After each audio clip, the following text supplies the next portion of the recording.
Nissan made a first appearance at the Delhi Auto Expo this week amid rapid sales growth in the world's second most populous nation. The Japanese automaker introduced the Avelia 7-seater passenger vehicle and showed a fuel-sipping diesel version of the Sunny as the vehicle shared the limelight with Bollywood star and Nissan brand ambassador Ranbir Kapoor. The Avelia will help Nissan reach a 100,000 vehicle annual sales goal in India by 2013 compared with just 400 in 2009 as part of a longer-term plan to significantly raise market share, said Corporate Vice President Gilles Normand. Today we are 1.5% market share in India, and as we said, globally we want 8% through Power 88.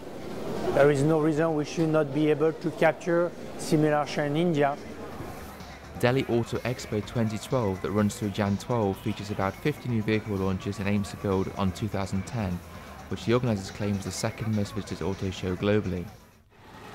Industry-wide sales growth slowed in the second half of 2011, but the Delhi show's rise to global prominence and space constraints meant it turned down dozens of exhibitors this year, highlighting long-term expectations for India.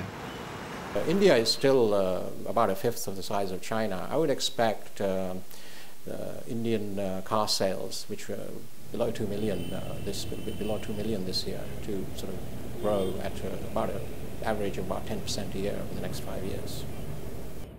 For dealerships like Nissan in Delhi, the biennial event adds momentum to already fast-growing sales that had reached 200 units a month last year, with the diesel Sunny expected to further boost demand.